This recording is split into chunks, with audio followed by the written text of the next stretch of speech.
संत मत्ती के अनुसार सुसमाचार अध्याय 16। चिन्ह की मांग। फरीसी और सदूकी ईसा के पास आए और उनकी परीक्षा लेने के लिए उन्होंने स्वर्ग की ओर का कोई चिन्ह मांगा। ईसा ने उत्तर दिया, शाम को तुम लोग कहते हो मौसम अच्छा रहेगा क्योंकि आकाश लाल है। सुबह कहते हो आज आंधी पानी होगा क्योंकि आकाश लाल और बादलों से घिरा हुआ है।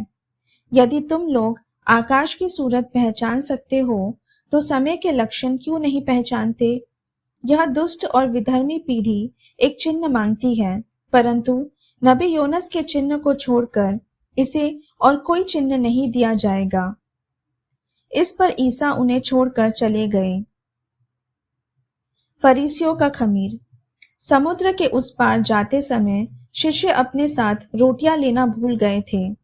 इसलिए जब ईसा ने उनसे कहा, सावधान रहो, फरीसियों और सदूकियों के खमीर से बचते रहो, तो वे आपस में कहने लगे, हम रोटियां नहीं लाए, इसलिए यह ऐसा कहते हैं। यह जानकर ईसा ने उनसे कहा, अल्पविश्वासियों, तुम लोग यह क्यों सोचते हो कि हमारे पास रोटियां नहीं हैं, इसलिए यह ऐसा कहते हैं। क्या तुम अब तक नहीं समझते? क्या उन 5,000 लोगों के लिए 5 रोटियां तुम्हें याद नहीं हैं? और तुमने कितने टोकरे भरे थे? और उन 4,000 लोगों के लिए 7 रोटियां और तुमने कितने टोकरे भरे थे? तुम लोग क्यों नहीं समझते कि मैंने रोटियों के बारे में यह नहीं कहा कि फरीसियों और सदूकियों के खमीर से सावधान रहो। तब शिष्य समझ गए कि ईसा ने रोटी के खमीर से नहीं बल्कि फरीसियों और सदूकियों की शिक्षा से सावधान रहने को कहा था। पेतरुस का विश्वास। ईसा ने कैसरिया फिलिप्पी प्रदेश पहुंचकर अपने शिष्यों से पूछा, मानव पुत्र कौन है? इस विषय में लोग क्या कहते हैं? उन्होंने उत्तर दिया, कुछ लोग कहते हैं यूहन्ना बपतिस्ता, कुछ कहते हैं एलियस और कुछ लोग कहते हैं यिर्मयाह अथवा नबियों में से कोई। इस पर ईसा ने कहा, और तुम क्या कहते हो कि मैं कौन हूँ? सिमोन पेतरुस ने उत्तर दिया, आप मसीहा हैं, आप जीवंत ईश्वर के पुत्र हैं।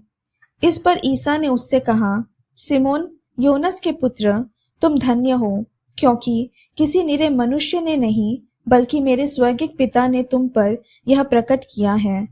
मैं तुमसे कहता हूँ कि तुम पेतरुस अर्थात चट्टान हो, और इस चट्टान पर मैं अपनी कलीसिया बनाऊंगा और अधोलोक के फाटक इसके सामने टिक नहीं पाएंगे। मैं तुम्हें स्वर्ग राज्य की कुंजियां प्रदान करूंगा। तुम पृथ्वी पर जिसका निषेध करोगे, स्वर्ग में भी उसका निषेध रहेगा, और पृथ्वी पर जिसकी अनुमति दोगे, स्वर्ग में भी उसकी अनुमति रहेगी। इसके बाद ईसा ने अपने शिष्यों को कड़ी चेतावनी दी कि तुम लोग किसी को भी यह नहीं बताओ कि मैं मसीह हूँ। दुखभोग और पुनरुत्थान की प्रथम भविष्यवाणी।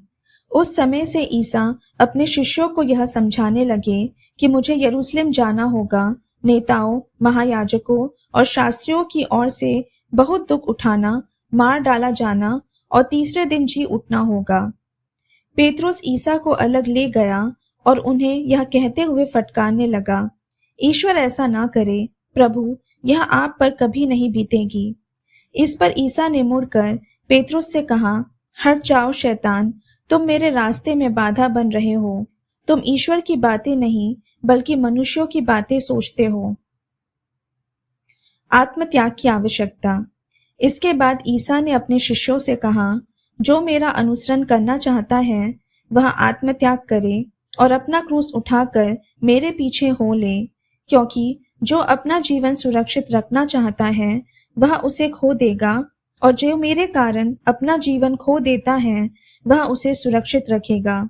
मनुष्य को इससे क्या लाभ यदि वह सारा संसार प्राप्त कर ले लेकिन अपना जीवन ही गवा दे?